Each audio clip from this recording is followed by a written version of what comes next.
আপনারা কেমন আছেন সবাই? আশা করি অবশ্যই ভালো আছেন। তো বন্ধুরা, বর্তমানে খতিয়ানগুলো রেকর্ডিও হোক অথবা নামজারি হোক, আপনি অনলাইনে আবেদন করে নিতে পারেন। অনেক ক্ষেত্রে দেখা যায় যে খতিয়ানটা আপনি অনলাইনে আবেদন করতেছেন, এখানে করণিক ভুল, গাণিতিক ভুল, নানা প্রকার ভুল ভ্রান্তি থাকতে পারে। অথবা আপনার নামজারি খতিয়ানের মধ্যেও যেই একটা নির্দিষ্ট সময় পর যখন আপনি ওই নামজারি খতিয়ানের লগইন যেখানে করেন, সেখানে আর আপনার সংশোধন করতে পারেন না। তাহলে কোথা থেকে সংশোধন করবেন? তো আজকে দেখিয়ে দিব আমরা খুবই সহজভাবে আপনি সংশোধনটা করতে পারবেন। এটা করার জন্য আপনাকে তেমন কিছুই না, সেই একই ঠিকানায় যাইতে হবে যেখানে আমরা সবাই যাই। কোন ঠিকানায়? এই যে যেই ঠিকানায় আমাদের সকল তথ্যগুলো আমরা একসাথে পাই, এবং জাস্ট জুলাই মাসের 1 তারিখ থেকে আরও অসংখ্য সার্ভিস আমরা এখানে পাবো। তো সর্বপ্রথম আপনি ভূমি রেকর্ড এবং ম্যাপ এই অপশনটাতে ক্লিক করবেন। ক্লিক করার পর যথারীতি আপনার জন্য ওয়েবসাইটটা খুলে যাবে। তো এইখানে আমরা একটা খতিয়ান তল্লাশি দেই। আগে একটা সার্ভে খতিয়ান নিচ্ছি। এখান থেকে আপনি আপনার জেলা সিলেক্ট করতে পারেন, এখান থেকে আপনার বিভাগ সিলেক্ট করতে পারবেন। তো আমি জাস্ট একটা খতিয়ান নেওয়ার চেষ্টা করতেছি, এসে খতিয়ান। তো এইটার মধ্যে আমার মৌজা দিতে হবে, আপনি যেই মৌজার অনুসন্ধান করতে চাচ্ছেন। এখানে চাইলে আপনি খতিয়ান নাম্বার দিতে পারেন অথবা নাম দিয়ে তল্লাশি করতে পারেন। এই অধিকতর গেলে দাগ নাম্বার দিয়েও তল্লাশি করতে পারেন। তো আমি একটা জাস্ট দাগ নাম্বার দিচ্ছি, 7 নাম্বার দাগ। দেওয়ার পর এন্ট্রি দিয়ে দেই। তো খুঁজুন অপশনে ক্লিক করি। তো দেখি যে এখানে ওই 7 দাগের অনেকজন মালিক। তো এখানে অনেকজনের নাম আসতেছে। তা আমরা যে কোনো একজন একটা খতিয়ান নেই, তো এইটা আমরা নিচ্ছি। তো নেওয়ার পর আমার এখানে সারাংশটা দেখাচ্ছে যে বিভাগ, জেলা, উপজেলা, সার্ভে, মৌজা, জমির পরিমাণ 84%, মালিকের নাম। ধরেন যে এখানে মালিকের নাম যে রায়তি বসির উদ্দিন, তো নামটা হওয়ার কথা তার হয়তো কসির উদ্দিন। এক্ষেত্রে কিছু জিনিস যেটা মনে রাখবেন, এটা কিন্তু সিএস রেকর্ড বা এস এ রেকর্ড এত সহজে চাইলে নামটা সংশোধন করা সম্ভব না। এই অপশনটা লেটেস্ট যেগুলো আপনার আইডি কার্ডের সাথে যেটা আছে, যার বিপরীতে আপনার কাছে একটা ডকুমেন্ট আছে, ধরলাম যে এটাই আমি সংশোধন করতে চাই, যা সংশোধনের প্রয়োজন অপশনে ক্লিক করলাম। তো ক্লিক করার পরে আমাকে এখানে যে দিচ্ছে যে নামের বানান ভুল, না জমির শ্রেণীতে ভুল, না দাগে মোট জমি মানে ভুল, না খতিয়ানের অংশ বা হিস্সায় ভুল, মালিকের ঠিকানা ভুল, মোট জমির পরিমাণ ভুল, দাগ নাম্বার। অনেক ক্ষেত্রে যারা টাইপিং করে এগুলো এন্ট্রি করেন, করণিক ভুল হয়, গাণিতিক ভুল হয়, ওইটার জন্য এই অপশনটা রেখেছে। তো এক্ষেত্রে আপনি এখানে বর্তমান অবস্থাটা লিখবেন যে এখানে তার নাম বসির উদ্দিন। তো আপনি সংশোধন কি দিবেন? কসির উদ্দিন। এটা আপনি দিয়ে দিলেন। এটা আপনার জন্য এর বিপরীতে আপনি একটা প্রমাণ দিতে হবে। যেমন আপনার নামের অংশ যদি ভুল হয়, সেক্ষেত্রে অবশ্যই আপনার যদি পাসপোর্ট থাকে পাসপোর্ট অথবা জন্ম নিবন্ধন অথবা জাতীয় পরিচয়পত্র ব্যবহার করতে হবে।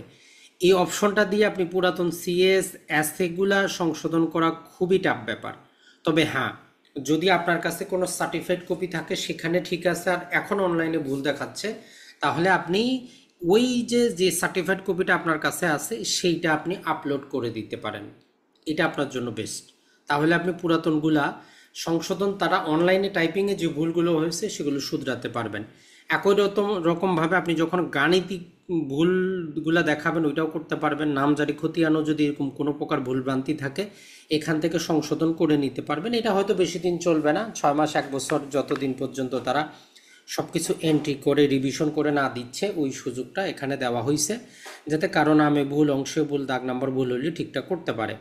এখানে বলতেছে নামের বানান সংশোধনের জন্য জাতীয় পরিচয়পত্র, পাসপোর্ট, জন্ম সনদ প্রমাণ হিসাবে সংযুক্ত করতে হবে, যেটা আমরা প্রথমেই বললাম। জমির পরিমাণ ভুল সংশোধনের জন্য দলিল, বন্টননামা প্রমাণক হিসাবে উল্লেখ করতে হবে। আপনি যদি বলেন যে এখানে জমির পরিমাণ ভুল আছে, তাহলে দলিলটা উপস্থাপন করতে হবে। খতিয়ানের অংশ ভুল সংশোধনের জন্য দলিল, বন্টননামা হিসাবে আপনাকে ব্যবহার করতে হবে। খতিয়ানের মূল কপির সাথে অনলাইন কপির মিল না থাকলে সংশোধনের জন্য প্রমাণক হিসেবে মূল সার্টিফাইড কপি সংযুক্ত করতে হবে। পেমেন্ট করার জন্য ফি পরিশোধের যে কোনো অপশন সিলেক্ট করুন। অর্থাৎ এইখানে আপনাকে কি করতে হবে? পেমেন্ট করতে হবে। কত টাকা? ফি পরিশোধের মাধ্যমে। খতিয়ান কারেকশনের জন্য 20 টাকা প্রদান করুন নিম্নোক্ত যে কোনো মাধ্যমে। এখন আপনার অরিজিনাল কপি ঠিক আছে, সব কিছুই ঠিক আছে, তারা টাইপিংয়ে ভুল করছে, তারপরও টাকাটা আপনাকেই দিতে হবে। তো এটা অমানবিক হয়ে যায়। শুধুমাত্র সেইগুলার ক্ষেত্রে তারা টাকা চাইতে পারে যেগুলা আসলে প্রকৃতপক্ষে ভুল। এখন তারা টাইপিংয়ে মিস্টেক করবে, আমরা জনগণ টাকা দিয়ে এগুলো ঠিক করব। এইটার মতো নিমক হারামি আমরা আর বাংলাদেশে দেখি নাই। কারণ বালাম বইয়ে ঠিক আছে, অরিজিনাল কপিতে ঠিক আছে, আপনি টাইপিংয়ে ভুল করছেন, আপনি ঠিক করেন। এটার জন্য আমাকে 20 টাকা কেন দিতে হবে ভাই? মগের মুল্লুক চলে আসছে নাকি? ডক্টর ইউনূসের সরকার এইদিকে একটু স্মরণ করেন যে ভূমি ব্যবস্থা বলেও একটা ব্যবস্থা আছে। তো যাই হোক, আমরা যদি আরেকটা খতিয়ান দেখার চেষ্টা করি, মোটামুটি এখান থেকে আমরা একটু বেরিয়ে যাই, দেখি নামজারি খতিয়ানে। তো একই রকমভাবে আর খতিয়ান তল্লাশিগুলোও এইভাবে দিতে পারবেন। যেমন নামজারি খতিয়ান, আমার নিজেরই একটা সম্পত্তি দেখি পাওয়া যায় কিনা। তো এখান থেকে আমার বিভাগ যেহেতু রংপুর, আমার বাসা যেহেতু দিনাজপুর, উপজেলা যেহেতু বীরগঞ্জ, মৌজা যেহেতু উত্তর রঘুনাথপুর, যারাই ঠিকানা জানতে চান জানতে পারলেন। এখান থেকে যেখানে হোক দেখি আমার নাম দিয়ে আপনারা পাবেন। তো এখান থেকে আমরা দেখি, অথবা অধিকতর অনুসন্ধানে চলে যাই। অধিকতর অনুসন্ধানে গিয়ে আমার নামটা লিখি, আজিমুদ্দিন লিখি, দেখি চলে আসে কিনা। আসার কথা অবশ্যই। তো যাই হোক, চলে এসেছে এখানে। তো আমরা এটা ক্লিক করলাম। ক্লিক করার পর আমাদেরকে রংপুর, দিনাজপুর, বীরগঞ্জ, নামজারি 44.44 একর, 119 এবং 77, যদিও সম্পত্তিটা বর্তমানে নাই, হ্যান্ড ওভার করা হয়ে গেছে অন্যজন আমার ভাইয়ের কাছেই। তো যাই হোক, ঝুঁটিতে রাখুন। ঝুঁটিতে রাখলে আমি এটা সার্টিফাইড কপি পাবো আর সংশোধনের প্রয়োজন। তো এখানে আমরা ক্লিক করি। তো ক্লিক করলে আমাদেরকে ওইটাই দেখাবে যে নামের বানানের ভুল দেখলাম। আমরা জাস্ট একটা কিছু এন্ট্রি করি, প্রস্তাবিত এন্ট্রি করি, প্রমাণেরটা নাই। তো ফি পরিশোধ হচ্ছে 20 টাকা। তো একই রকমভাবে, তার মানে নামের যদি কোনো ভুল ভ্রান্তি হয়, এগুলো আমরা এখান থেকে ঠিক করতে পারবো খুব সহজে, টেনশনের কোনো কারণ নাই। তো বন্ধুরা, এইটার মধ্যে আমরা কি করতে পারবো, যত প্রকার জিনিসগুলো আছে জুলাই মাসের 1 তারিখে যত প্রকার ভূমি রিলেটেড সেবা আছে সব এখানে কিন্তু পাবো।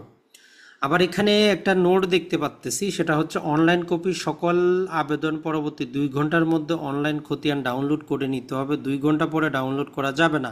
ডাউনলোড করার জন্য নিচের আবেদন তালিকা ভিত্তিতে, তো পূর্বে আমরা অনলাইনে আবেদন করলে কি করতে পারতাম, 2 দিন 3 দিন পর্যন্ত, 7 দিন পর্যন্ত ডাউনলোড করতে পারতাম। এখন বলতেছে যে 2 ঘন্টার মধ্যেই আপনারা কি করতে হবে, সেইটা ডাউনলোড করে নিতে হবে। 2 ঘন্টা পরে আপনি পারবেন না। তো যাই হোক, আরও কত কত নতুন নিয়ম কানুন আমরা দেখব। আমরা আশা করি ভূমি ব্যবস্থা যাবতীয় কিছু দুর্নীতিমুক্ত হোক, সেবাটা ইজি করা হোক। তাহলে যদি আপনার অরিজিনাল কপি ঠিক থাকে, বালাম বই ঠিক থাকে, শুধু অনলাইন কপিতে সমস্যা দেখায়, আপনি তার প্রমাণপত্র সহ আর 20 টাকা ফি পরিশোধ করে খতিয়ান সংশোধন করতে পারবেন। মোটামুটি হ্যাসেল ফ্রি বলতে পারেন। 20 টাকা অতটা জটিল কথা না। তারপরে সারা বাংলাদেশের মানুষের 20 টাকা হিসাব করলে কোটি কোটি টাকা। ডক্টর ইউনূসের উচিত এই দিকে একটু নজর দেওয়া।